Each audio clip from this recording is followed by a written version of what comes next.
चलिए दोस्तों, बात करते हैं एक और नए क्वेश्चन के बारे में।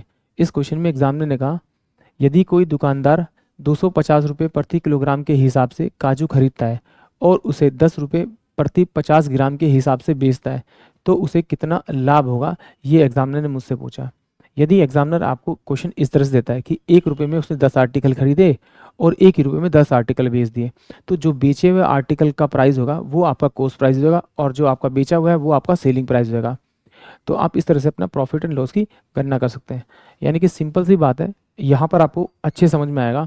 देखिए, एग्जामिनर ने मुझसे कहा 250 रुपये में वो 1 किलोग्राम खरीदता है और 10 रुपये में वो 50 ग्राम बेचता है। तो एग्जामिनर पूछ रहा है कि उसका प्रॉफिट और लॉस क्या होगा।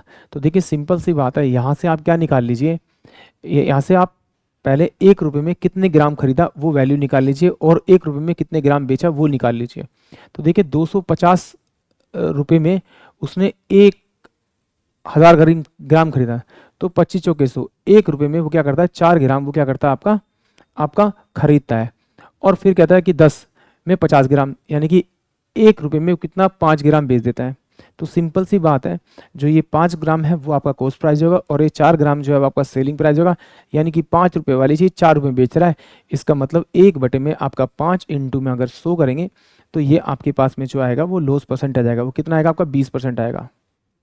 20% इसका लॉस परसेंटेज आएगा। अब चलिए इसको एक बार और करते हैं, क्योंकि यहाँ पर शायद अच्छे से समझ में नहीं आया होगा, बट ये यहाँ पर समझ में आ जाएगा। देखिए, करना तो आपको ऐसे है कि देखिए, इसने जैसे मैंने सोल्व किया था, यहाँ पे देखा 1 रुपये में 4 आर्टिकल खरीदा है, तो 4 आर्टिकल का CP वो बराबर होगा आपका, कि 1 रुपये में 5 बेच रहा है तो 5 आर्टिकल के SP के बराबर होगा।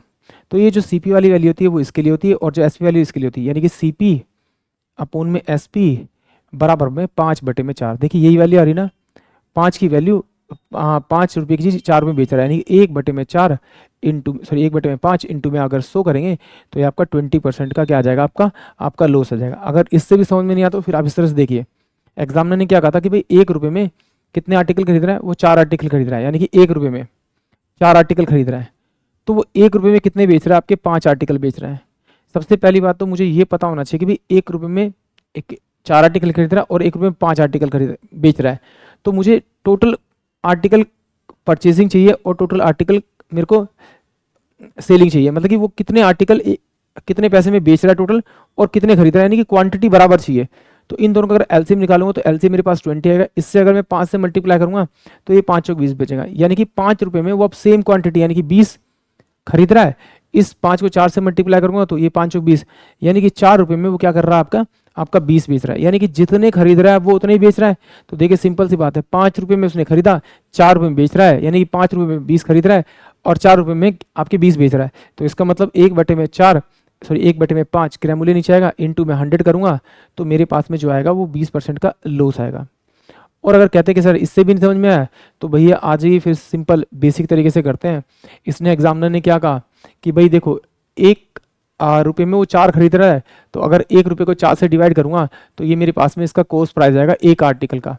एक आर्टिकल उतने रुपये में खरीद रहा है और कहता है कि भाई 1 रुपये में 5 बेच रहा है, तो 1 रुपये को अगर 5 से डिवाइड करूंगा तो ये मेरे पास में विक्रय मूल्य आ जाएगा एक आर्टिकल का। ठीक है, अब मुझे पता है SP है और ये मेरे पास CP है, तो इन दोनों का डिफरेंस करूंगा तो ये 1/5 माइनस का 1/4 और अपोन में CP यानी क्रय मूल्य, यानी 1/4 रखूंगा और इंटू में 100 करूंगा तो मेरा लॉस या प्रॉफिट आएगा। अगर ये मेरा नेगेटिव में आएगा तो मेरा लॉस आएगा और अगर मेरा पॉजिटिव में आएगा तो मेरा प्रॉफिट आएगा।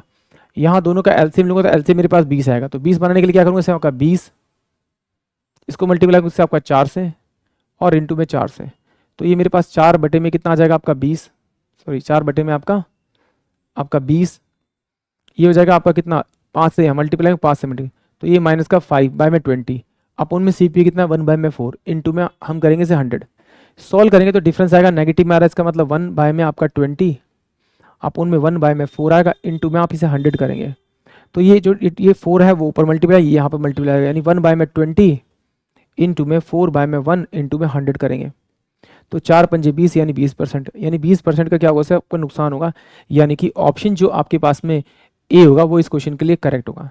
देखिए, करना तो आपको हमेशा इस तरह से ही है। अगर आप इसको ओरली करना चाहते हैं और थोड़ा सा और डिटेल में करना चाहते हैं तो आप इस तरह से कर सकते हैं कि उन दोनों की ना क्वांटिटी को बराबर कर दीजिए, मतलब जितने कितने में मतलब एक फिक्स रेट, मतलब कि टोटल उसने कितनी क्वांटिटी खरीदी कितने रुपए में और टोटल उतनी ही क्वांटिटी कितने बेची। अगर मुझे सेम क्वांटिटी में सेम क्वांटिटी का सेलिंग प्राइस और कॉस्ट प्राइस मिल जाए तो मैं आसानी से अपना आंसर निकाल सकता हूँ। आई होप आप सभी क्वेश्चन समझ में आया होगा।